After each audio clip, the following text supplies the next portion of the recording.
Shalom à toute la grande famille chrétienne, la grande famille corps de Christ. Bon dimanche à vous tous. Que la paix et la grâce de l'Éternel soient avec vous.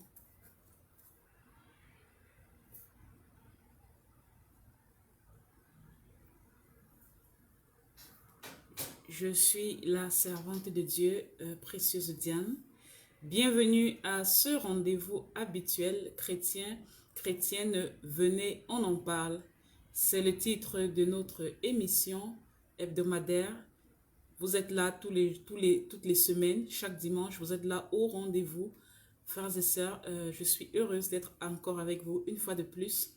Nous bénissons le nom de l'Éternel, celui qui nous a accordé le souffle de vie ce matin, celui qui a fait de cette journée une journée sans incident, une journée sans accident, une journée de paix, que toute la gloire lui revienne à lui seul, lui qui est notre seul Seigneur et notre Sauveur.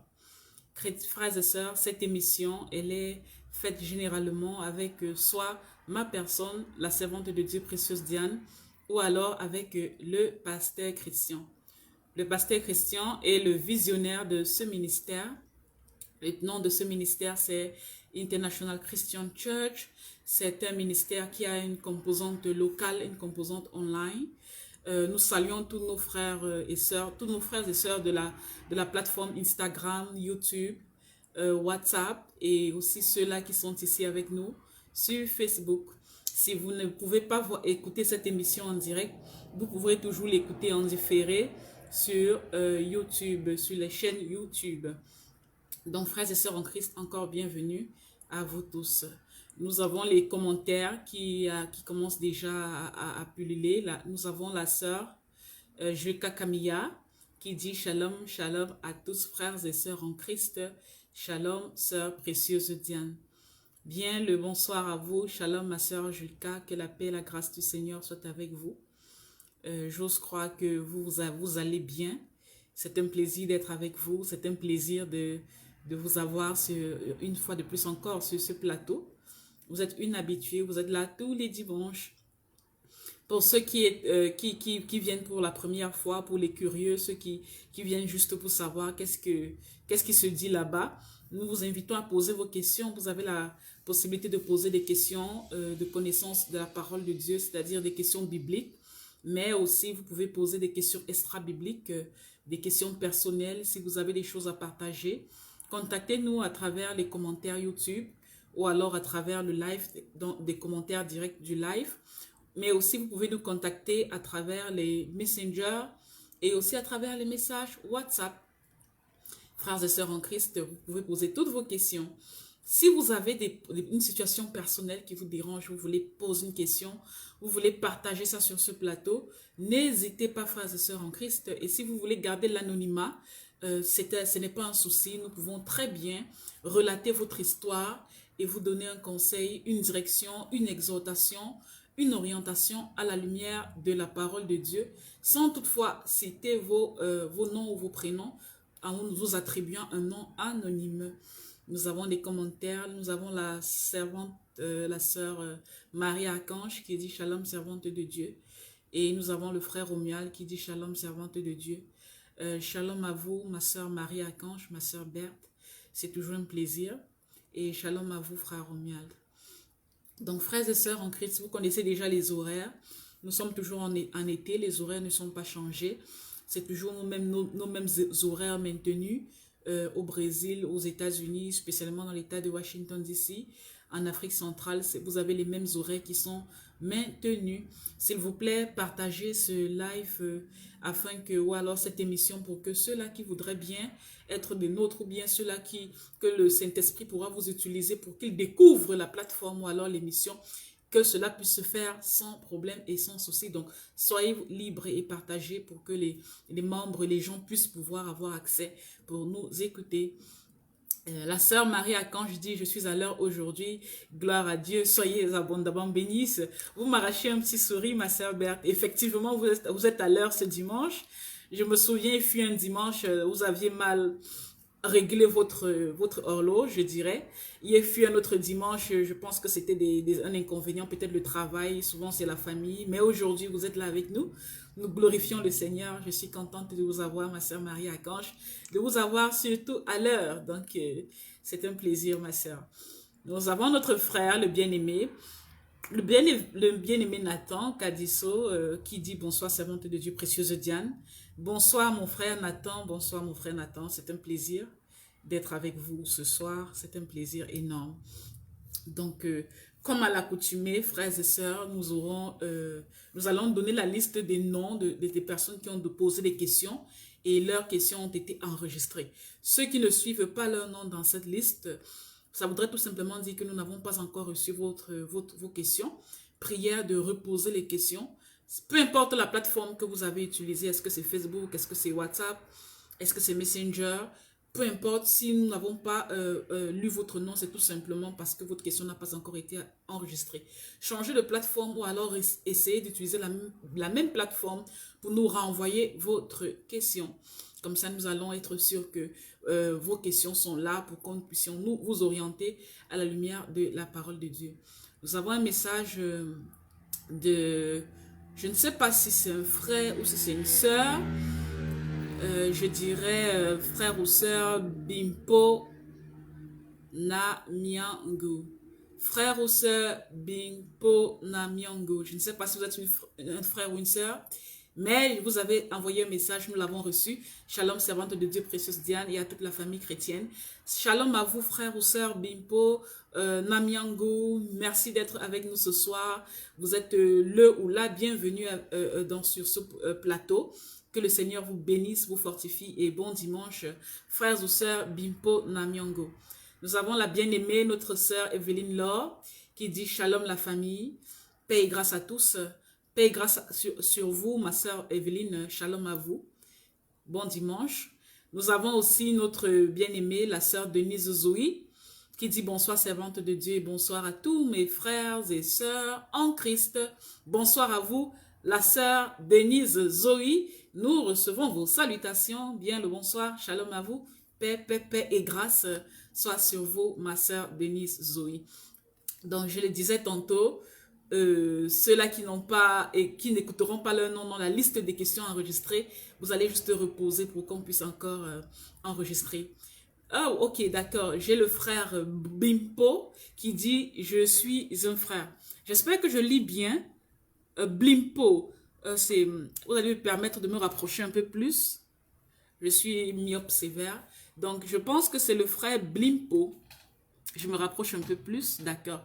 Frère Blimpo, je vous assure de ne pas mal prononcer votre nom ou bien de ne pas écorcher le nom. Vous dites que vous êtes un frère. Merci mon frère. Merci pour la confirmation. Et bienvenue au cours de cette émission. J'espère que vous allez trouver satisfaction à travers les questions des autres. J'espère aussi que vous pourrez trouver... de la satisfaction par rapport aux réponses. Peut-être c'est des choses qui vous ont interpellé dans le passé. Donc, ce soir, nous avons enregistré les questions du frère Bon, venant de YouTube. Nous avons enregistré les questions de la sœur Julka Camilla, venant du live passé. Il a été enregistré la question du frère Nathan, venant du live passé. Notre bien-aimée, la sœur Solange, sa question qui a été envoyée à travers WhatsApp. La bien-aimée, la sœur Monique, qui a posé une question qui a été envoyée depuis WhatsApp aussi. Et je pense que c'est tout. Ça, ce sont les questions qui ont été enregistrées pour ce soir. Peut-être nous allons finir de répondre à toutes ces questions, peut-être pas. Peu importe le temps que le Seigneur met à notre disposition, frères et sœurs. Revenez juste la prochaine émission, c'est chaque dimanche, mêmes heures. Revenez juste si vous n'avez pas suivi la réponse à votre question. Revenez juste et vous allez la suivre à la séquence prochaine. Nous avons un bien-aimé qui se présente. Son nom, c'est le frère Geminenez Osamuni. Il dit, je suis le prophète Gemi. Bien le bonsoir à vous, serviteurs de Dieu. C'est la première fois que ce nom ne m'est pas familier. Je pense que c'est la première fois que nous vous suivons ou bien que nous vous lisons. Bienvenue, frère Guéminénès. J'espère que je ne prononce pas mal votre nom. Soyez le bienvenu dans ce plateau, prophète. Et voilà, que la paix de l'Éternel soit aussi avec vous. Nous avons le pasteur Christian qui va répondre aux questions ce soir. C'est le pasteur Christian qui va nous donner une clarification à la lumière de la parole de Dieu. Et comme d'habitude, je vais appeler le pasteur qui sera sur haut-parleur et vous allez tous me confirmer si vous avez la bonne réception. Comme ça, nous allons directement continuer ou alors directement avancer. Donc, je suis en train d'appeler le serviteur de Dieu. Quand il sera disponible, nous allons commencer. Donc, frères et sœurs, ça c'est le dimanche qui suit le fameux dimanche de la Pentecôte. C'était le dimanche passé.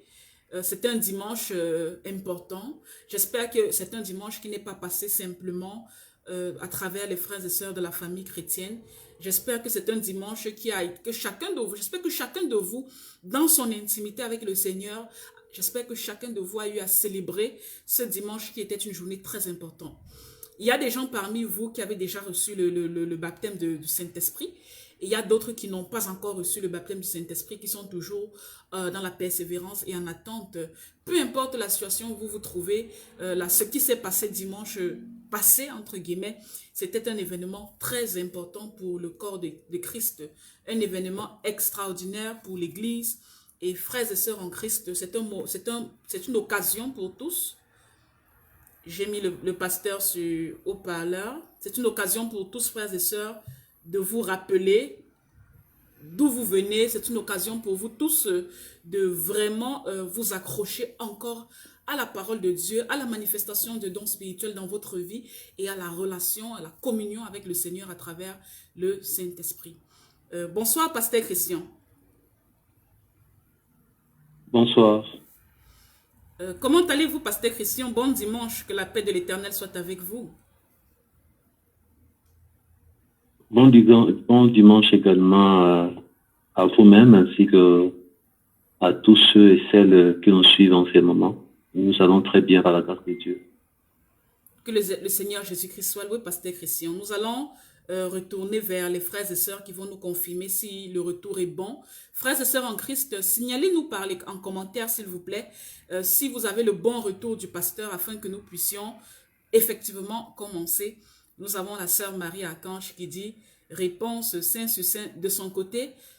C'est bon, la réception du côté de la sœur Marie Archange, c'est impeccable. Et de votre côté, frères et sœurs, est-ce que vous suivez bien le pasteur? Pendant ce temps, je vais parler un peu avec le pasteur Christian. Comme ça, le temps que vous fassiez vos feedbacks. Pasteur Christian, vous êtes là? Vous êtes là? Comment se passe votre dimanche? Bien sûr. Comment se passe votre dimanche, pasteur Christian? Pardon? Comment se passe votre journée? Comment se passe ce dimanche? Bon, personnellement, je n'aime pas trop parler de moi. J'aime plus parler de Christ. Si vous regardez mes enseignements, mes vidéos, je ne fais pas des introductions de comment j'ai passé ma journée, qu'est-ce que j'ai mangé, tout ça. Directement, ce qui m'intéresse, c'est de parler de Christ et m'occuper du salut des âmes. Vous m'excuserez si je ne réponds pas à cette question. Non, c'était une question générale, c'était pas forcément ciblé, ça concerne pas forcément votre intimité, c'était une question générale de savoir est-ce que il fait beau de votre côté comme de notre côté et tout. Nous avons les réponses. Oui, comme tout à l'heure, j'avais répondu que j'allais très bien. D'accord. Nous avons les réponses, les feedbacks de l'audience. Nous avons la sœur Marie Archange qui dit Saint sur Saint. Notre sœur Julka Camilla qui dit 10 sur 10. Merci à tous d'avoir répondu. Je pense que la connexion est bonne et la réception est parfaite. Merci infiniment, frère Blimpo, de nous avoir confirmé de votre côté. Donc, nous rentrons dans le vif du sujet. Pasteur Christian, nous avons la première question, c'est la question d'une sœur. Notre bien-aimée, la sœur Monique, qui a posé sa question à travers WhatsApp. Elle a, disons, deux questions. La première question, c'est, je cite, « J'ai parcouru la Bible et je n'ai vu nulle part une femme qui baptise les nouveaux convertis. Cependant, je connais un homme de Dieu qui permet dans son ministère que les femmes baptisent les femmes pour éviter l'esprit d'impudicité face aux hommes. Je voudrais savoir si cela est normal à la lumière de la parole de Dieu. Je veux relire la question pour les auditeurs. J'ai parcouru la Bible, c'est la question de la sœur Monique. J'ai parcouru la Bible et je n'ai vu nulle part une femme qui baptise les nouveaux convertis. Cependant, je connais un homme de Dieu qui permet dans son ministère que les femmes baptisent les femmes pour éviter l'esprit d'impudicité face aux hommes. Je voudrais avoir un éclaircissement dessus à la lumière de la parole de Dieu. Vous avez la parole, pasteur Christian. Dans sa question, il y a déjà la réponse. Parce que il pose une question, les concernés apparemment a déjà répondu. Pourquoi les concernés, entre guillemets, serviteurs de Dieu, a-t-il laissé la femme baptiser le femme? Il a donné la réponse pour éviter l'impudicité. Dans le sens où, dans certaines églises, en Afrique, par exemple, je ne sais pas si aux États-Unis, je n'ai jamais fait attention, mais en tout cas, je connais certaines églises ici en Afrique où, quand vous entrez, on met les femmes d'un côté et les hommes de l'autre. Et les pasteurs qui font ça, ils ont enregistré dans le passé des abus ou des dérapages. Parce que lorsque le sexe masculin et féminin se mélangent, excusez-moi, je suis un peu distrait ici par le bruit. S'il vous plaît, je suis au téléphone. Lorsque le sexe masculin et féminin se mélangent, ces serviteurs de Dieu ont constaté qu'il y a des abus.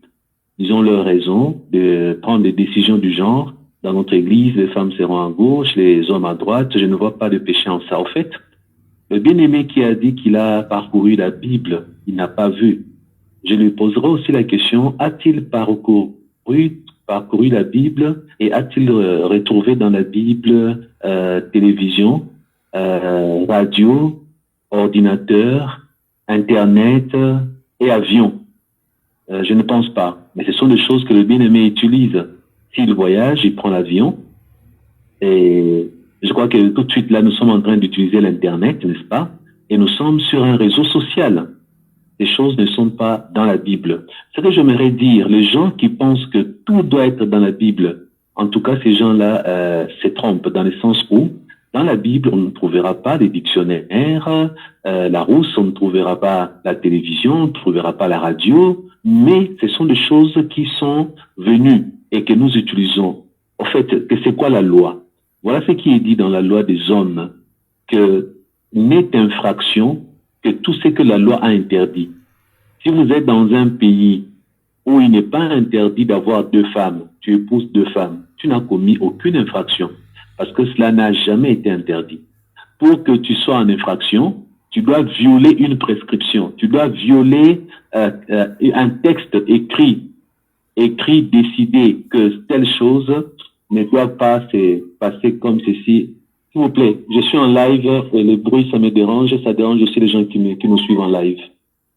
Alors, je disais que si par exemple vous êtes dans une, que je racontais tout à l'heure, vous êtes, excusez-moi parce que j'ai été distrait, comprenez que j'ai beaucoup de besoin de concentration.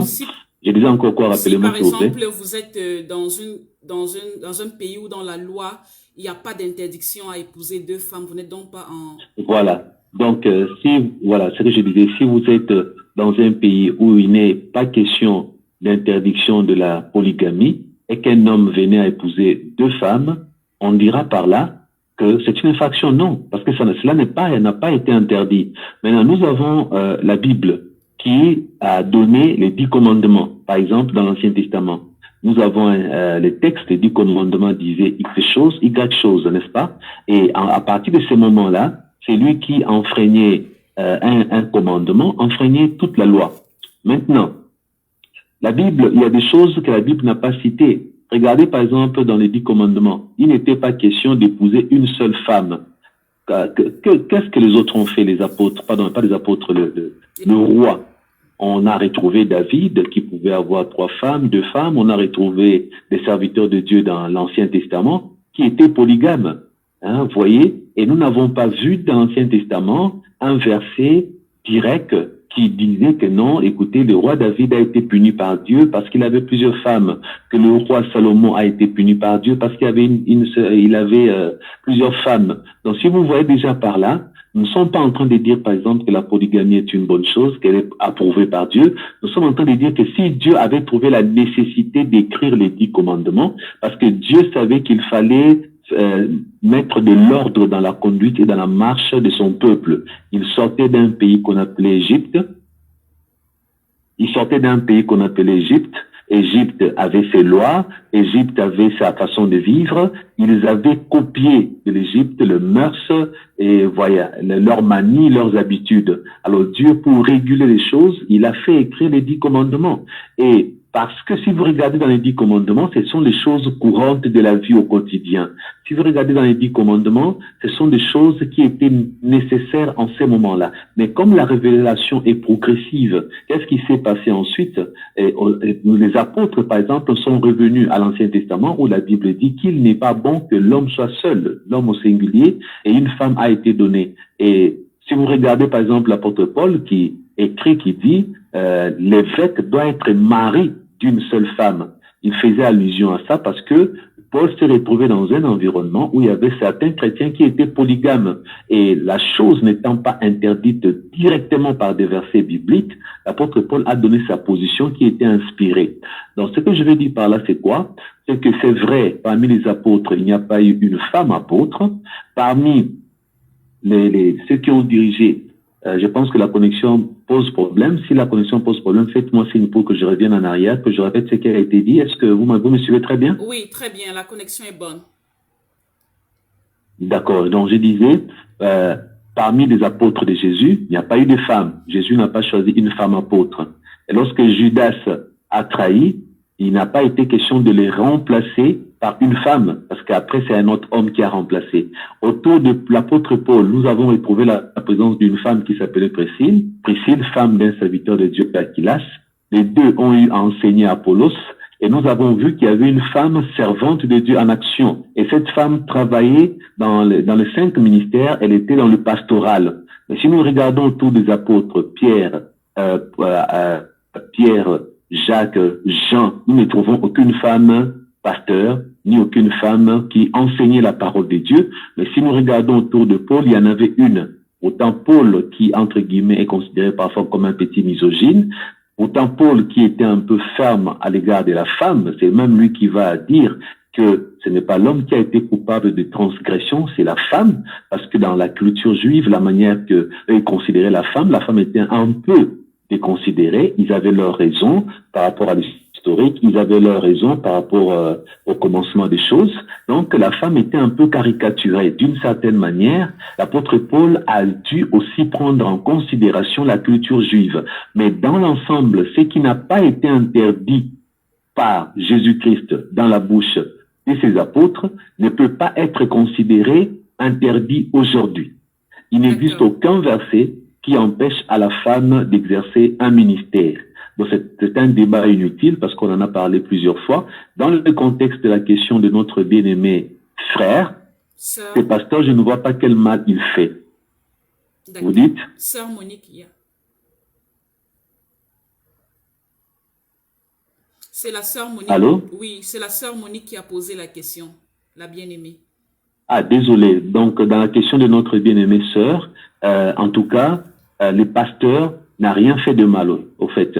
Il a pris une résolution qui est bonne pour résoudre un problème environnemental ou selon la réalité de son milieu. C'est bien fait. C'est comme l'apôtre Paul qui n'avait pas à ses côtés une femme comme servante de Dieu, a reconnu qu'il y avait Aquilas, qui avait sa propre femme qui était dans le pastoral. Donc l'apôtre Paul a fait mention d'Aquilas et de sa femme. Et les actes des apôtres ont fait mention d'Apollos qui a été enseigné par Aquilas et sa femme Priscille. Et regardez, à l'époque, il y avait 2 grands hommes de Dieu.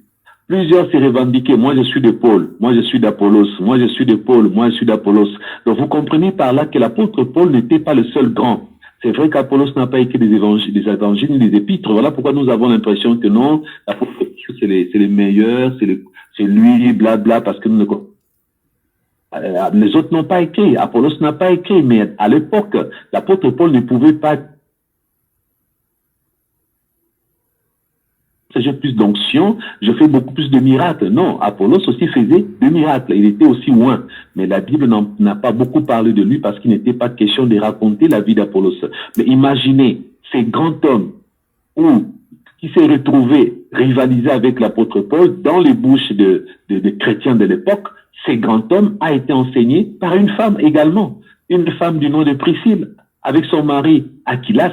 Donc vous voyez que même à l'époque des apôtres, il y a des femmes qui ont fait des boulots remarquables. Il y a des femmes qui se sont retrouvées en train d'enseigner et de prêcher, même les hommes, les cas d'Aquilas et de sa femme enseignant Apollos. Maintenant, si nous revenons aujourd'hui, je ne vais pas entrer dans ces faux débats, si une femme doit faire quelque chose ou ne pas le faire, mais pour ne rester que dans la question de notre bien-aimée sœur, cet homme de Dieu ne fait rien de mal. Parcourez la Bible comme vous le voulez. Vous ne trouverez pas tout dans la Bible par rapport à la marche chrétienne. Merci. Parce que nous avons des cultures et des mœurs différentes. Donc, ce qu'il faut faire, il faut plus chercher dans la Bible les interdictions. Il faut chercher dans la Bible ce qui est péché. C'est ce que la Bible interdit. Quelque chose qui est interdit dans la Bible est un péché. Quelque chose qui n'est pas interdit et qui moralement ne peut pas déranger, ne peut pas faire objet d'une discussion, d'un débat vraiment qui n'édifie pas. Je ne sais pas si j'ai bien répondu à cette question ou il y a un autre aspect dont je n'ai pas fait attention. Non, la réponse est complète, Pasteur Christian. Et vous avez accordé assez de temps pour cette question-là. Et la réponse est claire. Tant qu'il n'y a pas d'interdiction stricte dans la Bible concernant la femme qui peut donner le baptême d'eau, qui peut accompagner un frère ou une sœur dans le baptême des eaux, tant qu'il n'y a pas cette interdiction stricte et qui n'empiète pas sur les principes spirituels et les valeurs morales, on ne peut pas chercher l'époux dans la tête, quoi, si je peux dire ça comme ça. Merci infiniment, Pasteur Christian. Maintenant, moi, je poserai quand même une question. Que pensez-vous dans une église où on autorise à la femme de baptiser les hommes et les femmes? Et qu'un frère de l'église puisse dire, moi, je refuse de me faire baptiser par une femme. Qu'allez-vous faire? Allez-vous les juger, les condamner, dire qu'il exagère, qu'il a tort? C'est une question que je pose à tout le monde. Tout le monde peut répondre dans les commentaires ou pas. D'accord. Merci pour la question. Juste un rappel de la question pour ceux-là qui viennent d'arriver. Le pasteur question voudrait savoir s'il y a un homme dans une assemblée où les hommes comme les femmes peuvent donner le baptême d'eau et que cet homme-là dise que non, je ne me sens pas à l'aise d'avoir une femme qui m'amène vers les eaux. Selon vous, quelle serait votre décision? Est-ce que c'est bien? Est-ce que c'est pas bien? Comment est-ce que vous réagirez par rapport à ce que le frère aurait pu par rapport à ce que le frère signale? Donc, vous pouvez répondre en commentaire, frères et sœurs. Nous avons une bien-aimée ou un bien-aimé, le frère ou la sœur Maï Wari, qui dit bonsoir, c'est quoi le thème, s'il vous plaît? Frère ou sœur Maï Wari, il n'y a pas de thème en principe, il y a des questions, les gens posent des questions et le serviteur de Dieu apporte des réponses à la lumière de la parole de Dieu. Donc, nous avons fini avec la première question de la sœur Monique, mon pasteur Christian. La deuxième question, pour gagner en temps, parce qu'il y a beaucoup de questions et le temps veut déjà nous faire défaut, elle dit, le même serviteur permet que les femmes prient sans voile, sous prétexte que l'apôtre Paul s'adressait uniquement aux Corinthiens, plus précisément aux prostituées qui se présentaient devant le Seigneur avec extravagance sur leur tête. Et elle veut avoir un éclaircissement à la lumière de la parole de Dieu. Vu qu'il y a un verset biblique strict où l'apôtre Paul nous fait comprendre que il y a des principes spirituels derrière le voile que la femme devrait mettre sur la tête lorsqu'elle entre dans la prière. Si je comprends bien, cette question est posée par la même sœur. Oui. Ok, je refuse de répondre à cette question parce que c'est une question qui ne sauve pas les âmes. Vous voyez, c'est une question, moi j'appelle ça des questions à débat inutiles. Si vous remarquez dans mes enseignements, je n'aime pas trop enseigner sur ces genres de choses parce que je me dis, ça crée des débats vraiment inutiles, très très inutiles. Une fois j'ai fait une vidéo parlant des ornements, de l'habillement de la femme, toutes ces choses-là. Je l'ai fait, je pense, une seule fois. J'aime pas trop en parler. Vous savez, les âmes sont en train de mourir aujourd'hui. Regardez ce qui se passe. Je vais vous montrer les choses qui se déroulent au milieu de nous tous les jours que personne ne remarque. Lorsque vous regardez, moi je suis là souvent, je vois les enfants suivre la télé, j'arrive, je regarde, je me dis, mais Seigneur, qu'est-ce que je permettrais à ces enfants de suivre? Parce qu'aujourd'hui, Walt Disney, lorsque nous étions enfants, nous savons que Walt Disney, son travail, c'était de faire de bons films que les parents et les enfants pouvaient regarder ensemble. Il n'y avait pas de scènes obscènes dans leurs films. Aujourd'hui, vous regardez un film pour enfants, on y introduit aujourd'hui l'homosexualité dedans. Une fille qui embrasse une fille dans un film d'enfant. Un homme qui embrasse un homme dans un film d'enfant. Vous regardez, donc je vous pose une question. Les hommes sont en train de mourir parce que Satan est en train petit à petit de nous habituer à ce qui est anormal, que nous pensions que le mal est bien. Aujourd'hui, regarde aux États-Unis, là où vous êtes, vous-même, qu'est-ce qui se passe? Il y a plus de genres, sexe masculin et féminin. Vous en avez combien là-bas? Il y a 4. Merci beaucoup. Masculin, féminin, les deux autres, c'est quoi? Non, il y a... Pardon. Il y a 4. Masculin, féminin, transgenre et inconnu. Voilà. Ça, en fait, les gens commencent à s'habituer. Les gens trouvent ça normal. Comme si de rien n'était. Je n'ai pas entendu quelqu'un qui habite les États-Unis me poser une question, pasteur Christian. Le monde va à la dérive. Par rapport à cette question, on n'en parle pas. Ni sur les réseaux sociaux, ni dans les églises. Beaucoup de gens n'en parlent pas, mais les âmes meurent. Aujourd'hui, on nous habitue, bon, pas moi personnellement, les gens sont habitués à suivre ce qui est normal. Regardez, je vous pose une autre question. Si aujourd'hui tu vas au cinéma et tu reviens chez toi, on te dit, comment a été le film? Quand quelqu'un te dit le film a été très bon, si tu poses la question pourquoi, parce que c'est un film d'action.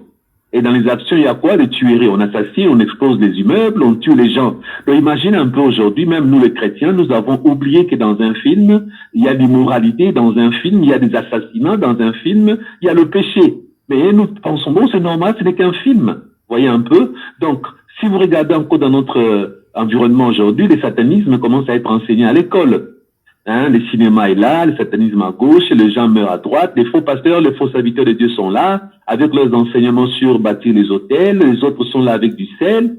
Et moi, je pense que les sujets à aborder, les questions à poser doivent tourner autour du salut. Ces choses, les voiles, ceci, je n'aime pas ça, en fait.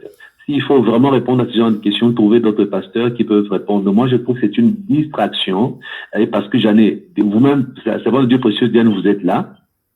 Je me demande si, en ce moment que nous sommes en train de parler, votre tête est voilée ou dévoilée. Répondez à ma question. C'est voilé. Quand vous avez commencé dans le ministère du pasteur Christian, votre tête était voilée ou dévoilée? C'était dévoilé.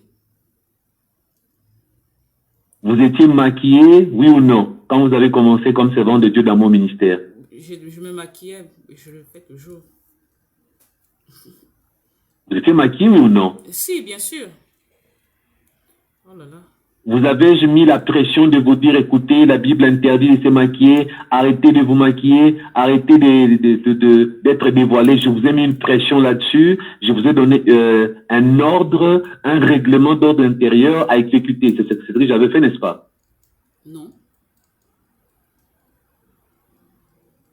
J'attends la réponse? Oui, j'ai dit non. Ok, merci beaucoup. Et j'ai posé ces questions servant de Dieu pour que les gens puissent comprendre une chose. Si aujourd'hui, vous êtes ce que vous êtes, vous faites ce que vous faites, c'est parce que vous êtes disciple de Jésus-Christ, vrai ou faux? Vrai. Parce que le Saint-Esprit, je lui ai laissé le temps de vous enseigner lui-même, de vous convaincre lui-même de ce que vous êtes censé faire ou ne pas faire. Vous n'êtes pas la servante du pasteur Christian. Vous n'êtes pas la chrétienne du pasteur Christian, voyez. Donc le chrétien que nous suivent doivent ne pas être des chrétiens, des hommes de Dieu, les chrétiens des hommes de Dieu X qui demandent qu'on dévoile la tête, l'autre qui impose qu'on fasse ceci. Il faut arrêter avec ça. Il faut arrêter. Même dans mon ministère, je ne fais pas ça. Lorsque je vois que quelque chose doit être fait, je m'adresse au Saint-Esprit. Va convaincre ta servante. Va convaincre ton serviteur. C'est ce que moi je fais. Qu'est-ce que je fais? Je ne mets pas la pression sur les gens, sur des choses qui ne sauvent pas. Parce qu'en soi, ceux qui ont dit qu'une fois, une femme par exemple, qui prêche la tête dévoilée ira en enfer, c'est faux. Une femme qui continue, par exemple, à enseigner sans mettre le voile, elle n'ira pas en enfer. Qu'est-ce que la Bible dit d'abord? La Bible dit que les saluts, nous le méritons par nos œuvres, ou la Bible dit que le salut est un don gratuit de Dieu. Qu'est-ce que la Bible dit? Que le salut est un don gratuit de Dieu. Maintenant, regardez. Si aujourd'hui, je suis encore dans un niveau spirituel où je suis un bébé ou un adolescent spirituel, le Père va me traiter en fonction de mon âge spirituel. Dieu est patient envers ses propres enfants. Moi, je ne peux pas juger une femme parce qu'elle n'est pas convaincue de se voiler la tête, qu'elle va aller en enfer. Les témoignages qui viennent catégoriser, qui viennent de façon catégorique commencer à dire « tu as la tête dévoilée, tu vas en enfer », ce sont de faux témoignages, ça ne vient pas de Dieu. C'est Satan qui veut créer de la peur, qui veut, comment on appelle ça, abîmer le vrai évangile. Parce qu'en soi, ce qui vient du Saint-Esprit est réel et naturel. Regardez ce que ça veut dire. Le Saint-Esprit convainc du péché. Quand tu es convaincu par le Saint-Esprit, personne ne te demandera de faire le contraire. Monsieur Diane, avez-vous été convaincu par le Saint-Esprit pour que vous soyez ce que vous êtes là aujourd'hui, ou vous avez été convaincu par le pasteur Christian? Le Saint-Esprit. Bon, je ne vous entends pas. Je m'arrête quand même par là pour dire ceci, parce que je n'ai pas de feedback. Je dis ceci, ma sœur, je refuse de répondre à cette question parce que c'est une question à débat vraiment inutile. Ça ne sauve pas les âmes, ça n'aide pas non plus. Parfois, ce sont des questions à laquelle vous avez déjà des réponses. Moi, je pense qu'un homme de Dieu doit enseigner la parole pour le salut des âmes. Quant aux choses secondaires, on doit aussi également enseigner et laisser aux gens le temps de mûrir et de grandir avec le Saint-Esprit. C'est ce que moi j'ai fait dans mon ministère. C'est ce que moi j'ai fait chez la servante de Dieu précieuse Diane. Je ne lui ai pas donné des règlements d'ordre intérieur. Je n'ai pas été très dur avec elle. Je n'ai pas été légaliste. Le Saint-Esprit l'a convaincu progressivement et avec le temps. Voilà, vous avez la parole. Ok, merci. Merci, pasteur Christian. Nous avons le frère Nathan qui a donné une proposition de réponse par rapport au baptême, à la question qui a été posée tout à l'heure. Le frère Nathan dit, je ne pense pas que ce soit un problème. Les raisons aussi pourraient être, les raisons que le frère utilise pour refuser d'être baptisé par une femme pourraient être celles d'éviter le péché. Donc ça, c'est ce que notre frère Nathan a mis en commentaire, c'est son apport. Donc, vous avez quelque chose à dire par rapport à la réponse du frère Nathan ou bien nous pouvons avancer, pasteur Christian? Non, personnellement, comme je disais déjà depuis le départ, une organisation personnelle dans une église précise pour le bien-être de la communauté est à encourager. Ok, merci. Nous allons passer à la suite des questions. Nous avons continué avec la sœur. Nous avons une sœur, la sœur Solange, qui a posé une question à 2 volets. Elle dit, dans Luc 3, verset 16, Jean parle du baptême du Saint-Esprit et de feu. Qu'est-ce que ça signifie le baptême de feu? Elle comprend ce que c'est que le baptême du Saint-Esprit. Elle veut savoir c'est quoi le baptême de feu. Elle voudrait savoir c'est quoi le baptême de feu. Oui, c'est une très bonne question. Je vais donner une réponse qui ne sera pas théologique, une réponse qui aura une compréhension facile. Mais rappelez-moi qu'on enseigne sur ça dans une vidéo. C'est très important parce que c'est au moins un sujet à traiter pendant minimum 50 minutes minimum. Alors, je dirais ceci. Lorsque nous étions pécheurs, si nous prenons d'abord l'Ancien Testament, voilà ce qui est dit dans l'Ancien Testament. Il est dit par exemple dans Isaïe, « Venez et plaidons ensemble.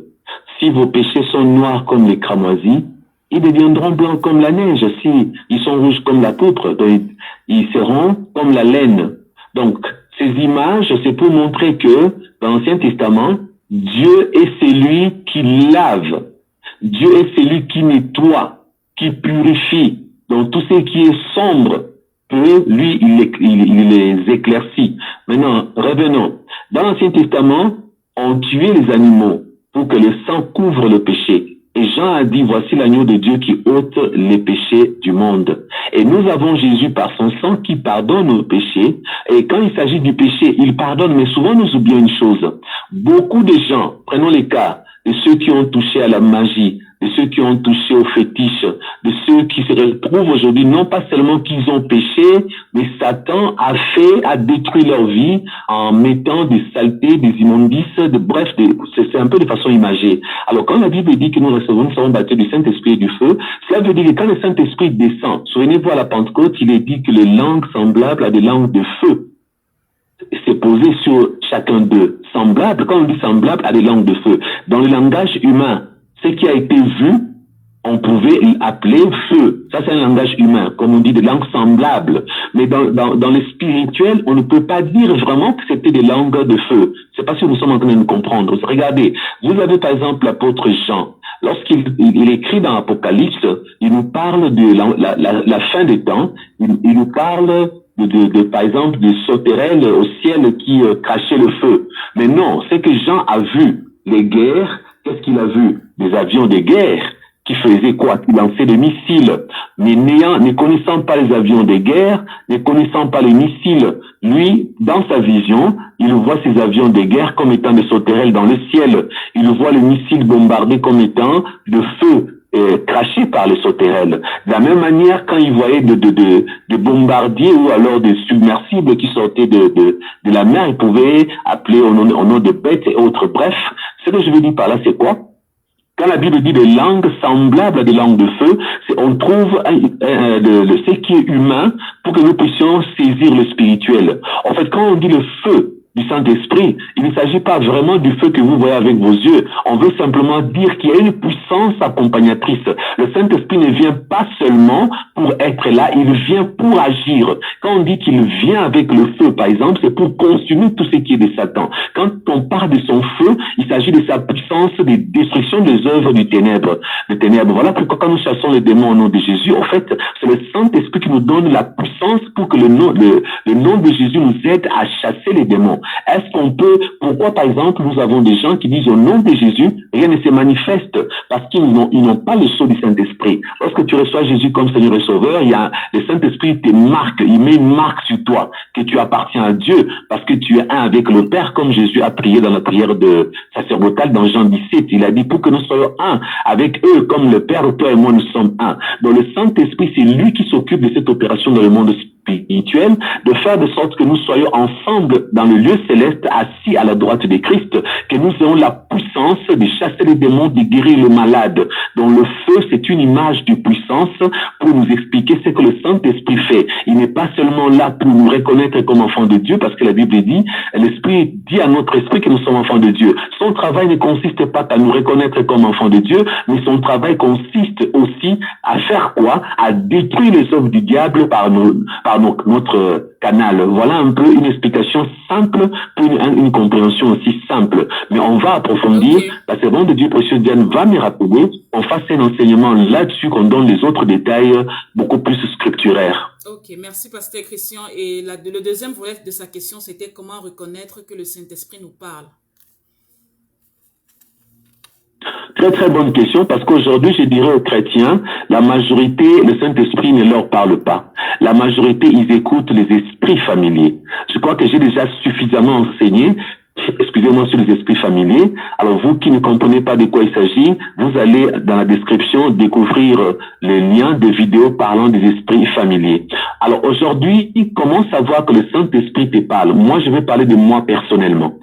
Et remarquez, dans le passé, il m'arrivait de passer ma journée avec de mauvaises pensées. J'ai tellement pensé à des choses négatives, à des mauvaises choses. Je parle pas d'aujourd'hui, des années en arrière, peut-être des décennies, à l'époque où j'étais spirituellement faible. J'ai par exemple menti, je n'ai pas été vraiment dans la crainte de Dieu, j'étais là en train de mentir, j'avais des pensées impures, tout. Et puis je me mets à prier. Pendant que je prie, j'entends une voix me parler. Alors automatiquement, je dis, le Seigneur m'a parlé. Non. Automatiquement, dit Christian, ce n'est pas le Seigneur. Parce que regarde le contenu de ce que tu as reçu. Comment Dieu, qui sait que toi, tu as besoin d'aide, il ne va pas d'abord te parler pour te repentir, il ne va pas te parler pour que toi, tu changes ta façon de réfléchir, il va se mettre à te parler de non, tu vois un peu, par mon propre discernement, je savais comment Satan pouvait me distraire. Je vais vous donner un exemple. Il y a des gens qui prient énormément, parce que c'est Satan qui leur a demandé de prier. Il y a des gens qui prient parce que ce diable fait, ils dirigent leur vie de prière. Qu'est-ce que ça t'en fait? Tu dors la nuit, on t'a tellement attaqué, il y avait des militaires, des bandits, tout ça, tu dis en tout cas, demain, toute la journée, je vais faire un combat spirituel. C'est souvent Satan qui fait ça. Parce qu'en fait, il veut te faire peur. Et qu'est-ce que la Bible dit? Ne crains pas. Quand tu pries dans la peur, Dieu ne t'exauce pas. Le Satan va te pousser à passer une journée à prier parce qu'il sait que Dieu ne va pas t'exaucer. Tu es en train de prier parce que tu as peur. La motivation de tes prières, là, de combat spirituel, c'est la peur. Or, la peur, la Bible dit, Dieu honore la foi parce que la foi l'honore. Dans la foi, il n'y a pas la peur. Dans la foi, il y a la confiance. Dans la foi, il y a la crainte de Dieu, la haine du péché, mais il y a la confiance contre le monde des ténèbres. On se dit, non, je suis puissant, je suis fort. Voyez un peu, on ne prie pas contre Satan parce qu'on a peur de lui. D'ailleurs, on prie avec assurance. Donc, souvent, que Satan fait, il en profite parce que aujourd'hui, un enfant de Dieu a le Saint-Esprit, mais quand tu sais que tu vis en désordre, ne fais pas confiance à tout ce que tu entends dans tes oreilles. Même quand tu entends une voix te dire, tu dois jeûner, tu dois chasser les démons, tu dois aller à l'église, méfie-toi. Parce que ce qui est plus important, comme Jésus me l'a répété plusieurs fois, la première âme que j'ai à sauver, c'est la mienne. Le Saint-Esprit n'est pas là pour me laisser dans mes péchés, pour me laisser me perdre, me chercher toujours à m'utiliser, parce que question, tu vas aller prêcher, tu vas l'enseigner, tu vas faire du bien aux gens. Non. Le Saint-Esprit est là pour m'aider d'abord à sauver mon âme à moi. C'est ça son travail. Quand est-ce qu'on sait que le Saint-Esprit a parlé? Écoutez-moi attentivement. Qu'est-ce que Jésus a dit en parlant du Saint-Esprit? Il a fait une mention. Je m'en vais, mais je ne vous laisserai pas seul. Je vous enverrai le Saint-Esprit. Il dit, il vous rappellera mes paroles. Il parlait aux apôtres qui avaient écouté Jésus de vive voix. Mais nous concernons nous. Dans sa prière sacerdotale, dans Jean 17, il a prié pour nous en disant, je prie pas seulement pour les apôtres, mais pour tout le monde, ceux qui viendront après, qui écouteront la parole par les canaux des apôtres. Donc Jésus a prié pour nous. Et qu'est-ce qu'il a dit à propos du Saint-Esprit? Il rappellera les paroles de Jésus aux apôtres, mais nous qui lisons aujourd'hui la Bible, le Saint-Esprit est là pour nous rappeler la parole. Mais écoutez-moi bien, une prière sans connaissance de la parole de Dieu est une prière abominable. C'est une abomination. Beaucoup de gens ne lisent pas la parole de Dieu. Beaucoup de gens ne lisent pas la Bible. Mais ils passent des heures et des heures à prier. Ils prient sur base de quoi? Parce que quand tu pries, tu dois citer la parole de Dieu. Les diables tremblent devant les versets bibliques. Les diables tremblent devant ce que Dieu a dit. Le Saint-Esprit ne peut t'aider que si tu passes des heures et des heures à lire la parole de Dieu. Normalement, les heures de la lecture de la parole de Dieu doivent être supérieures aux heures de prière qu'on adresse à Dieu. Je répète, si tu as par exemple 6 heures de prière, il faut que tu fasses 8 heures de lecture de la parole de Dieu. Mais beaucoup de gens ne font pas ça. Beaucoup de gens font 30 minutes de lecture de la parole de Dieu et 8 heures de prière. Donc, comment tu sauras que le Saint-Esprit te parle?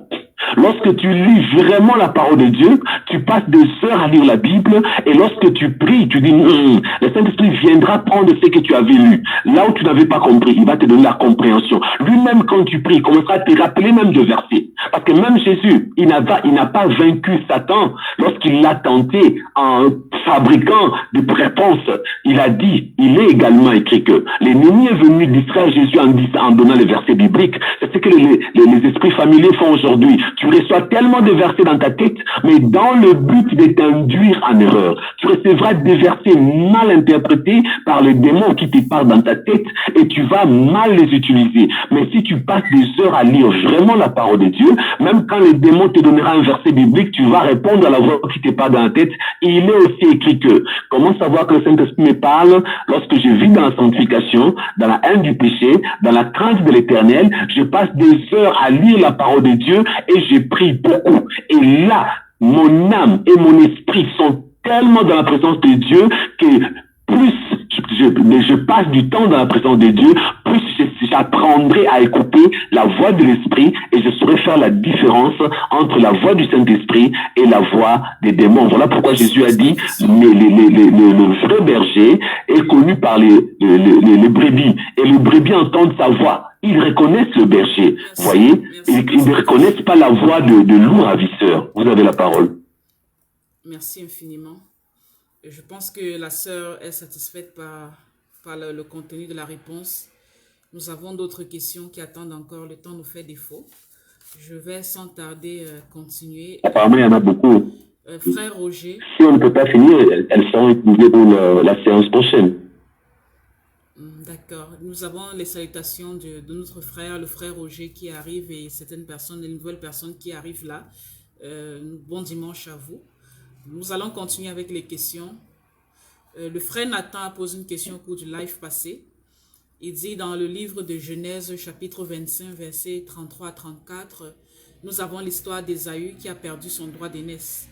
Il voudrait demander quelle est l'importance spirituelle du droit d'aînesse aujourd'hui. Aujourd'hui, au XXIe siècle, quelle est l'importance spirituelle du droit d'aînesse? Oui. Vous avez la parole, pasteur Christian. En fait, ce que je dirais, beaucoup de prédicateurs ont la liberté, selon leurs inspirations, d'interpréter la parole de Dieu tant qu'ils ne falsifient pas le contenu. Dans l'Ancien Testament, chez les Juifs en particulier, les droits d'aînesse signifiaient beaucoup de choses, tout comme les prémices. Regardez, tu étais dans le chômage, tu trouves le travail. Ton premier salaire, c'est les prémices, ça appartient à Dieu. Où avons-nous puisé cette réalité? Chez les Juifs. Vous voyez, chez eux, le peuple de Dieu. Maintenant, chez eux, encore le droit d'aînesse. Parce que c'est l'aîné qui était l'héritier principal. C'est l'aîné qui était donné à Dieu. Donc, dans le monde spirituel, ça a un sens. Maintenant, si nous revenons par rapport au temps actuel, par rapport à l'exemple d'Ésaü qui avait vendu son droit d'aînesse, je dirais ceci. Est attaché, si tu es par exemple un aîné, prenons aujourd'hui dans une famille, normalement, tous ceux qui viennent après l'aîné lui doivent du respect, n'est-ce pas, servant de Dieu? Oui. Maintenant, dans l'Ancien Testament, Jacob devait donner la bénédiction à l'aîné qui était Ésaü. Donc, spirituellement parlant, on peut dire qu'il y a une bénédiction attachée au droit d'aînesse. On peut dire aussi que le premier appartient à Dieu, comme les premiers enfants, c'est les prémices, n'est-ce pas? Donc, on peut dire que l'aîné appartient à Dieu, c'est les prémices. Donc, les premières bénédictions divines sont données à l'aîné. L'autorité dans une famille est donnée à l'aîné. Quand papa meurt, souvent c'est l'aîné qui prend la tête, surtout quand c'est un garçon. Il prend le rôle même du père. Donc, lorsque tu vends ton droit d'aînesse, tu vends ton héritage. C'est ton héritage que tu es en train de vendre. Ésaü avait vendu son héritage. La preuve, il a demandé qu'on le bénisse. Le père a dit, mais attends, il n'y avait qu'une seule bénédiction. Il n'y a pas deux bénédictions pour le droit d'aînesse. Il lui a donné une autre sorte de bénédiction, mais Ésaü avait raté d'être, symboliquement parlant, le père de Jésus. Vous voyez un peu? Parce que normalement, si Ésaü devait comprendre le sens spirituel, autrement dit, il aurait pu être le père de Jésus, comme on dit un peu Jésus qui est fils de David. On pouvait aussi dire Jésus qui est fils de qui? D'Ésaü, par exemple. Donc, il avait vendu son droit d'aînesse rien que pour de la nourriture. Autrement dit, il y a des choses qui ont plus de sens dans le spirituel. La spiritualité, c'est le chemin de Dieu, le chemin de l'éternité. La nourriture, c'est le bien de la terre, le matériel qui passe. Donc lui, il avait les regards fixés sur ce qui passe. Il n'avait pas les regards fixés sur ce qui demeure. C'est ainsi qu'il a vendu son héritage. Donc aujourd'hui, beaucoup de chrétiens, comment ils vendent leur héritage? Lorsque Satan leur propose, comme il a proposé à Jésus, adore-moi et je te donnerai tout ça. Beaucoup de gens aujourd'hui, pour leur ventre, ils vivent dans le péché, ils changent, comment on appelle ça, comme on dit chez nous, Karangunda, autrement dit, ils vont en Europe avec des faux noms, ils falsifient leur âge. C'est ça, vendre son droit d'aînesse. Parce qu'au fond, tout ce que tu reçois dans le mensonge, c'est la perte de ton identité. Tout ce que tu reçois en mentant, à vrai dire, tu es Ésaü, tu as perdu ton héritage. Parce que même si tu vas demander à Dieu de te bénir après, puisque tu as été en France pendant 20 ans, mon frère, ma soeur, je vais te dire une vérité. Si Dieu avait prévu que tu sois aux États-Unis, pour tout le temps que tu as passé en France en étant malheureux, le bonheur qui t'attendait aux États-Unis, tu l'auras jamais. Oui, Dieu pourra te bénir, bon, Dieu a pitié parce que tu as pleuré comme Ésaü, on lui a donné un peu de bénédiction. Mais regardez, il n'est pas resté dans l'histoire du peuple de Dieu, parce qu'après, qu'est-ce qui va se passer avec Ésaü? Vous connaissez Édom, les Édomites, ils viennent d'où? À moins que je ne me trompe. Non, je cherche un peuple. Je cherche un peuple. J'ai oublié cette partie de l'histoire, je ne veux pas dire des bêtises. Ce sont les Édomites. Pardon? Ce sont les Édomites. Ouais, ils viennent d'où? Ce sont les descendants d'Ésaü. Ok, merci beaucoup. Merci beaucoup. Est-ce que dans la Bible, ils étaient respectés? Non, ils ont toujours été marginalisés par Israël, par les descendants de Jacob. Mais voilà. Mais pourtant, Isaïe avait été béni par son père. Mais ce n'était pas la bénédiction appropriée. Vous voyez un peu? Donc, ça, je peux dire aux enfants de Dieu, lorsque tu as perdu ton héritage, en tout cas, l'héritage perdu ne peut pas être remplacé par n'importe quelle bénédiction. Parce qu'un héritage est un héritage. Nous, enfants de Dieu, nous sommes censés craindre Dieu, vivre loin du péché et ne pas vendre notre héritage pour les biens de ce monde. Voyez un peu. Pas de compromission avec les saluts. Dès l'instant où tu reçois Jésus comme Seigneur et Sauveur, la Bible dit les choses anciennes sont passées. Cela veut dire que si Dieu ne tient pas compte des temps de l'ignorance, je ne suis pas en train de dire lorsque tu étais païen, tu avais menti, tu as perdu ton héritage. Non. Je parle de ceux qui sont déjà chrétiens. Nous avons des gens déjà chrétiens. C'est en étant chrétien qu'il a changé. Il a changé son nom, il a volé le papier, il est parti en France, il a fait ses bêtises, il est parti. Vous voyez un peu, je parle de ça. Des gens qui avaient la connaissance lorsqu'ils vivaient dans leur péché, dans leur compromission proposée par Satan. Ce sont ceux-là qui vendent leur héritage. Donc si nous voulons enrichir, comme on dit, actualiser ces passages bibliques, il y a beaucoup à enseigner. Là, nous ne sommes pas dans le domaine du précis, nous sommes dans le domaine d'élargir, l'élargissement. Nous prenons le verset biblique, nous les détaillons et nous actualisons. Et en actualisant, il y a beaucoup de leçons spirituelles qu'on peut soutirer de ces passages. Merci, Pasteur Christian, pour la réponse du frère Nathan. C'est sûr que le droit d'aînesse aujourd'hui au 21e siècle est toujours un principe spirituel, ça a une importance. Parce que question, je voudrais ajouter, je me souviens, le Seigneur s'est choisi les premiers-nés d'Israël pour payer les têtes des premiers-nés des Égyptiens. Et le Seigneur, dans plusieurs histoires de la Bible, le Seigneur s'est toujours choisi les premiers-nés, que ce soit les premiers-nés de famille, que ce soit les premiers-nés de bétail dans le cadre des animaux. Ça veut dire qu'à un moment donné, c'est pas quelque chose qui est périmé. C'est quelque chose qui est important pour le Seigneur. C'est un principe qui a un fondement spirituel très puissant. Même si nous n'avons pas toute la vérité cachée derrière pour le 21e siècle, une chose est sûre, tout ce qu'on reçoit de Dieu en premier est un prémisse. Et tout ce qu'on a comme prémisse, c'est pour ça que dans les cultures, Pasteur Christian, dans les cultures occidentales, les premiers enfants sont consacrés. Même chez les païens, les premiers enfants souvent sont consacrés dans des loges spirituelles sataniques. Les premiers enfants sont consacrés dans des choses qui n'ont rien à voir avec la parole de Dieu.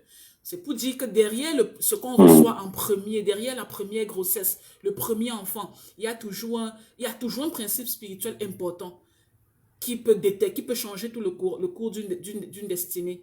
Donc, je pense, Pasteur Christian, notre frère a eu sa réponse. Merci infiniment, Pasteur Christian. Et la dernière question, c'est notre bien-aimée, la sœur Julka, qui dit, comment seront sauvés ceux qui n'ont pas eu la connaissance de Jésus-Christ et ceux à qui on n'a jamais enseigné la parole de Dieu? Je répète la question pour les auditeurs. Très, très bonne question. J'aime cette question. Non, ne répétez pas. C'est déjà quelqu'un. Ne répétez pas ce nom de Dieu. Les gens ont déjà compris cette question. Beaucoup de gens se posent cette question. Non, c'est juste, je vous entends mal. Je répète parce que je parle un peu rapidement, c'est toujours pour l'audience. Parce qu'il y a des gens parfois qui me disent que je pose la question une seule fois et ils n'ont pas entendu. Et voilà, la réponse a commencé, ils sont perdus. Okay. Donc, j'aime bien répéter pour ceux-là qui souvent ne prennent pas du premier coup. Allez-y. Je vais répéter encore pour vous. La sœur Julka, à travers le live passé, a posé une question. Je répète. Comment seront sauvés ceux qui n'ont pas eu la connaissance de Jésus-Christ et ceux à qui on n'a jamais enseigné la parole de Dieu? Vous avez la parole, Pasteur Christian. Merci. La question est tout à fait facile à répondre et la question est toute simple, même si les gens pensent que c'est une question compliquée. Nous allons commencer comme des gens intelligents, avec les cerveaux que Dieu nous a donné, l'intelligence, et je vous poserai la question et je répondrai pour vous. Avant que Jésus ne soit né, avant qu'il ne meure pour le péché de chacun de nous, dans l'Ancien Testament, les gens étaient sauvés, n'est-ce pas, servants de Dieu? Oui.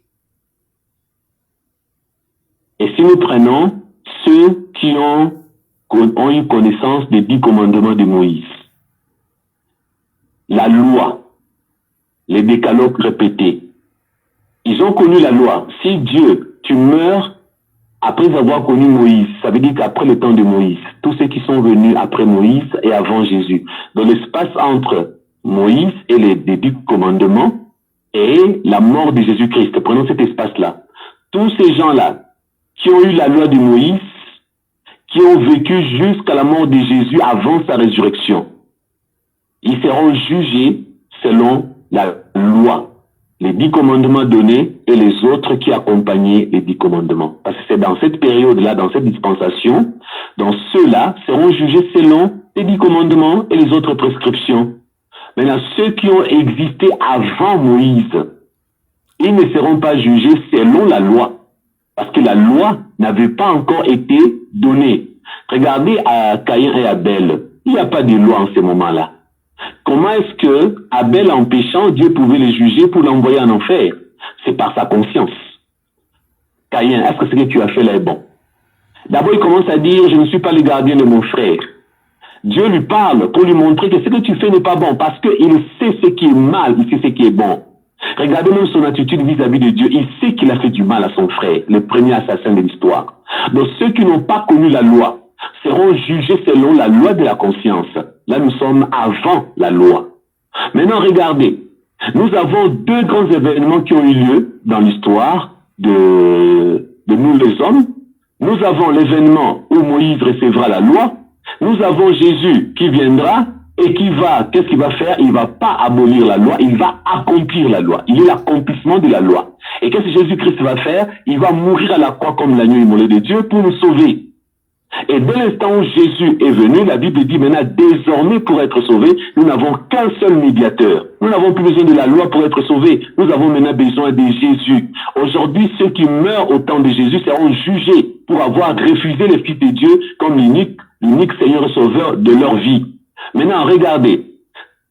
Si vous regardez bien, si quelqu'un quelque part là, au village, au fin fond, je ne sais où, il arrive vraiment à ne pas entendre parler de Jésus. Il arrive vraiment à ne pas connaître même les 10 commandements. Il n'a pas connaissance de ces choses-là. Il sera jugé selon la loi de sa conscience. Parce que quand vous lisez dans le Nouveau Testament, vous connaissez les passages, je n'ai pas ça en tête pour vous les donner. Même Paul dit, la nature elle-même ne vous enseigne-t-elle pas? Il y a d'autres versets où l'apôtre Paul dit, ayant connu Dieu. Mais dans cette lecture-là, Paul dit ayant connu Dieu, il fait allusion à quoi? Servant de Dieu, rafraîchissez-nous un peu la mémoire. Ayant connu Dieu, dans sa lecture, il fait voir que personne ne peut dire aujourd'hui que lui, il n'a pas eu connaissance. Parce que regardez, l'apôtre Paul met l'accent même sur la création. Même si tu n'as pas entendu parler de Jésus, toi-même, tu te réveilles chaque matin au village, quelque part là-bas, tu regardes le ciel, il y a dans ta conscience un vide. Il y a dans ton âme un vide. Il y a dans ton esprit un vide. Et ce vide-là a la forme de Dieu. Seul Dieu peut remplir le vide de l'existence de l'homme. Seul Dieu peut remplir un vide non comblé par l'évangile, prêché par les apôtres, les pasteurs et autres. Seul Dieu peut combler le vide qui est en toi, qui n'a pas été rempli par le col, par je ne sais qui. Donc cela veut dire que même là où l'évangile n'est pas arrivé, le vide est comblé par Dieu. L'esprit de Dieu qui s'est mouvé au-dessus des eaux, il ira chez cette personne pour parler dans sa conscience en lui expliquant ce qui est bien, ce qui est mal. Parce que dans la loi de la conscience, c'est l'esprit de Dieu qui rend conscient avant même que Jésus n'existe, à l'époque même que les 10 commandements n'étaient pas donnés. Dieu faisait, parce que dans l'homme, il y a quoi? Il y a le souffle de Dieu. Il a soufflé dans l'homme, il a dit recevez, il a mis l'esprit, ça veut dire que l'homme a le souffle. Le souffle, c'est l'esprit. En fait, il y a une partie de Dieu en nous. Et cette partie de Dieu en nous, c'est un peu comme les empreintes de Dieu en nous. Une petite quelque chose là qui, de temps en temps, te dit en toi, Dieu existe. À toi, mais non, je ne crois pas à son existence. Quelque chose qui te dit non, voler c'est mal. Vous savez, aujourd'hui, dans notre société, nous avons des païens fidèles à leurs femmes. Nous avons des païens qui ne volent pas, qui sont sérieux, qui sont corrects, mais ils sont encore païens, n'est-ce pas? Nous avons des gens comme ça qui ont une bonne morale. Alors sachez les bien-aimés, ceux qui n'ont pas connu la loi, ceux qui n'ont pas connu Jésus dans les temps de la grâce, seront jugés selon la loi de leur conscience, en connaissant le bien et en connaissant le mal. C'est ce que Dieu va utiliser pour leur salut. Vous permettez que je vous lise le verset que vous cherchiez? Je peux vous lire pour ajouter? Allez-y. Romains chapitre 1 verset 20. En effet, les perfections invisibles de Dieu, sa puissance éternelle et sa divinité se voient comme à l'œil depuis la création du monde, quand on les considère dans ses ouvrages. Ils sont donc inexcusables. Attendez. Vous voyez, quand on les considère dans ces ouvrages, reprenez le premier verset. Romains chapitre 1, verset 20. En effet, les perfections invisibles de Dieu, sa puissance éternelle et sa divinité, Les perfections de Dieu, vous voyez, se voient comme à l'œil nu depuis la création du monde. Le verset est très profond. Voilà, et le verset précise à l'œil nu. On ne parle pas de ton esprit là. On parle même de ton œil. Donc quand tu regardes dans ton environnement, il y a un Dieu. Tu n'as pas besoin, même si on ne t'a pas enseigné Jésus, même si on ne t'a pas expliqué ces choses, en toi, il y a la connaissance de Dieu. Connaître le bien, c'est la présence. Donc quand tu sais que le bien existe, donc c'est Dieu qui existe. Quand tu sais que le mal existe, donc c'est Satan qui existe. Tu peux ne pas connaître le nom de Satan. Tu peux n'avoir même pas connaissance de lui. Mais dès l'instant tu sais que ça c'est mal, c'est ça Satan. Quand tu sais que ça c'est bien, c'est ça Dieu. Et c'est par là que tu seras sauvé. Puisque tu avais écouté ta conscience. Tu évites de voler, tu évites de mentir. On t'a pas parlé de Jésus. Tu meurs, tu seras sauvé. Voilà la réponse. Ils sont donc inexcusables. Puisque ayant connu Dieu, ils ne l'ont point glorifié comme Dieu et ne lui ont point rendu grâce. Mais ils se sont égarés dans leurs pensées et leur cœur sans intelligence. Mettez pour servant de Dieu. Si nous prenons que cet aspect-là, la Bible affirme ayant connu Dieu. La Bible montre que les perfections invisibles de Dieu, on le sait, on le découvre, et ça se voit à l'œil nu. Et la Bible confirme qu'ils ont connu Dieu. Quelqu'un ne peut pas dire je n'ai pas connu Dieu parce qu'on ne m'a pas prêché Jésus. Donc si quelqu'un dit un jour non, vous savez, moi on m'a pas prêché Jésus, voilà pourquoi je préfère vous dire que j'ai péché, je ne savais pas. Non. Tu seras inexcusable. Allez-y, servant de Dieu. D'accord, le verset biblique s'arrête là, donc ils seront inexcusables, ceux-là qui ont laissé leur cœur sans intelligence plongé dans les ténèbres, parce qu'ils ont juste refusé de voir Dieu dans sa création, dans ses ouvrages, dans sa puissance et à travers les perfections invisibles. Donc, je voulais ajouter le verset biblique. C'est bon, pasteur Christian, j'ai ajouté le verset. D'accord. Donc, merci infiniment, pasteur Christian, par rapport à cette magnifique réponse qui vient mettre de la lumière sur tout ça. Oui, allô, vous m'écoutez, pasteur Christian? Vous nous recevez bien? Vous nous recevez bien, allô? Il y a eu un peu de... Non, ça va, il y a eu un peu de coupure, mais je vous écoute. D'accord. Permettez-moi, nous prenons la dernière question, après nous allons clôturer la séance, qui était une très belle séance aujourd'hui. C'est un commentaire, c'est une question commentaire qu'un frère a posé sur YouTube. J'ai été un peu perplexe avec cette question-là. Je vais lire la question pour tout le monde. Sa question commentaire. Pourquoi continuer? C'est le frère Bon de YouTube. Je répète, le frère Bon Bat de YouTube. Pourquoi continuer à réaliser des projets à long terme alors que vous ne cessez de raconter aux gens que Jésus revient bientôt? N'êtes-vous vous-même pas si sûr ou si convaincu de l'arrivée imminente de Jésus? Si vous êtes vraiment persuadé et convaincu que l'enlèvement sera pour très bientôt, pourquoi ne vous focalisez pas uniquement pour cet événement très important pour les chrétiens? Au lieu de cela, vous vous attelez à vos projets à long terme. N'êtes-vous vous-même pas si sûr du retour imminent de Jésus? J'aimerais que vous répondiez à ce frère pasteur Christian. Sa question m'a un peu... J'ai rien entendu, ça a été coupé. Je vais reposer la question du frère, il s'appelle Frère Bon de YouTube. Docteur Précieuse Diane, s'il vous plaît, pourquoi continuez-vous à réaliser des projets à long terme alors que vous ne cessez de raconter aux gens que Jésus revient bientôt? N'êtes-vous vous-même pas si sûr, si convaincu de l'arrivée imminente de Jésus? Si vous êtes vraiment persuadé et convaincu que l'enlèvement sera pour très bientôt, pourquoi ne vous focalisez-vous pas uniquement pour cet événement très important pour les chrétiens? Au lieu de cela, vous vous attelez à vos projets à long terme. N'êtes-vous vous-même pas si sûr du retour imminent de Jésus? Point d'interrogation. Ça, c'est une question, commentaire d'un frère. Et... Allez-y, pasteur Christian.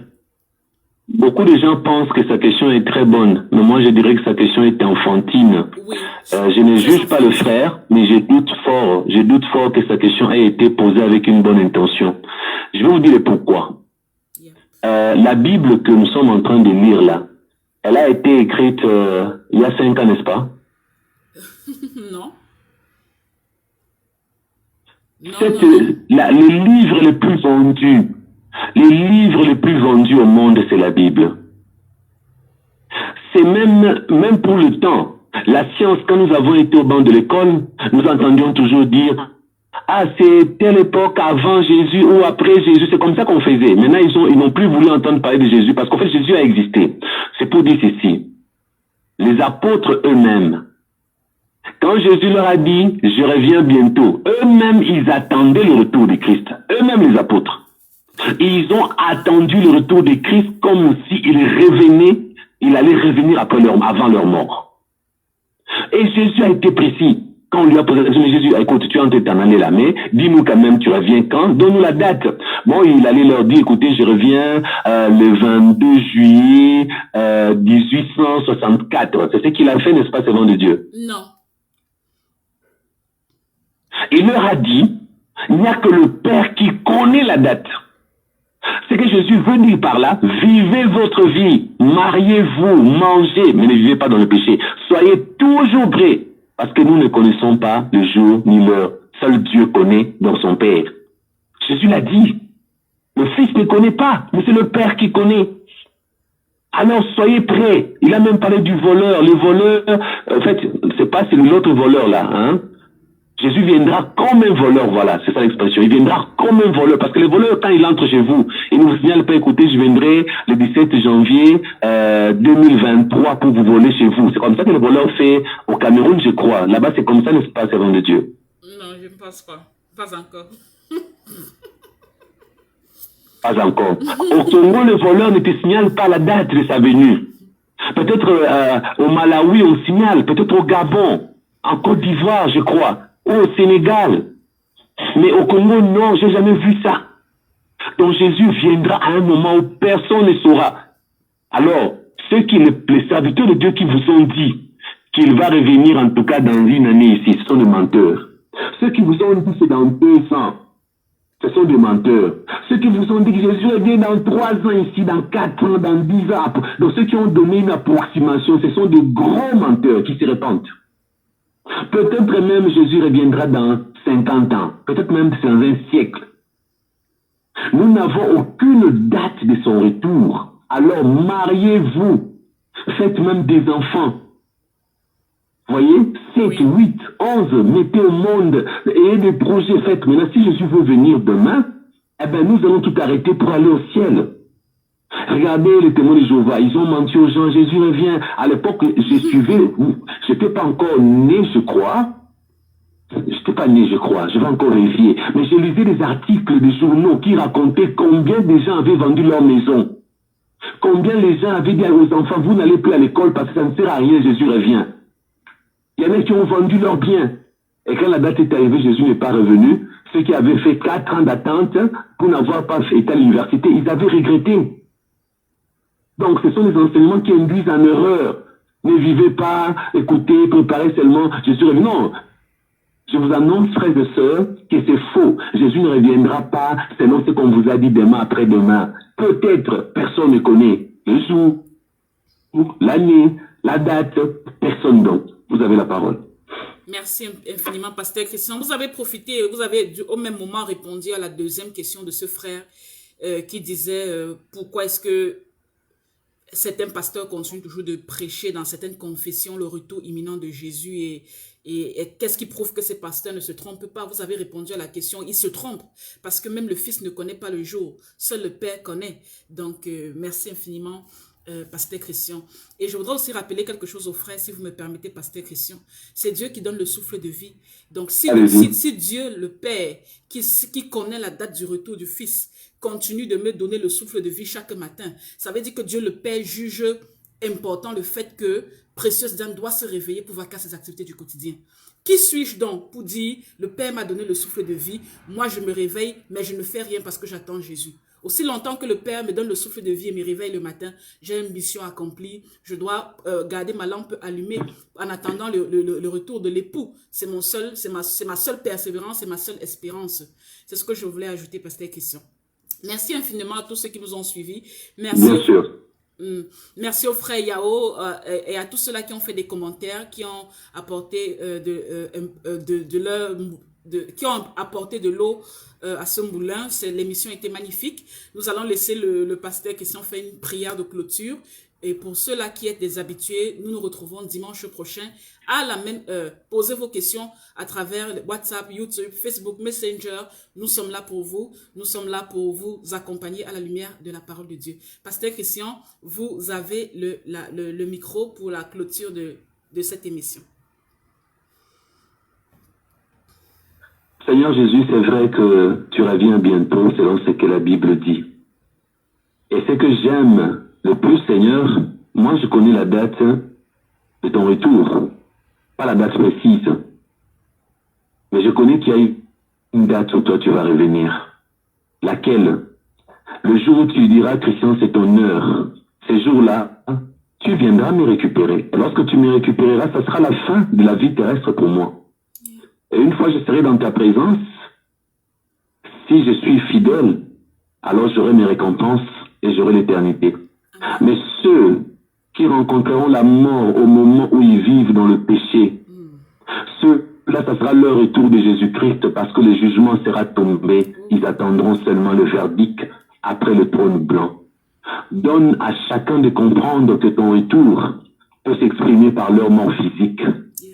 Donne à chacun de comprendre qu'il faut vivre, non pas comme si nous avons tout notre temps, parce que c'est vrai, on peut t'attendre toi de revenir, mais qu'en est-il de la mort physique qui surprend à tout temps par des accidents et autres?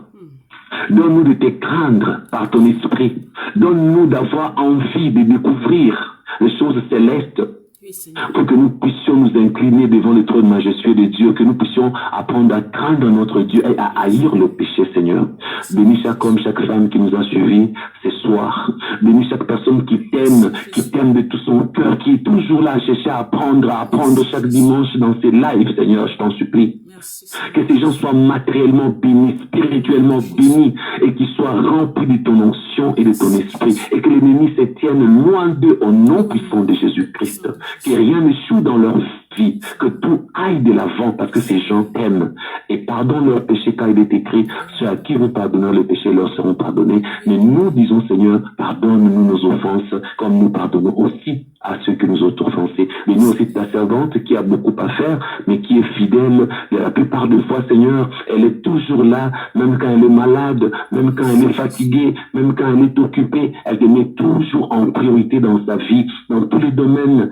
Elle fait de sorte que toi, tu sois la priorité dans sa vie, Seigneur. Je sais que tu l'as déjà bénie, mais on ne peut pas se rassasier de tes bénédictions, Seigneur. Elle en a encore besoin pour ton royaume, pour l'éternité. Car ceux qui travaillent pour toi, ça amasse des trésors là-haut, là où le voleur ne peut voler, ni la teigne ou la rouille dégrader nos bénédictions ou nos richesses.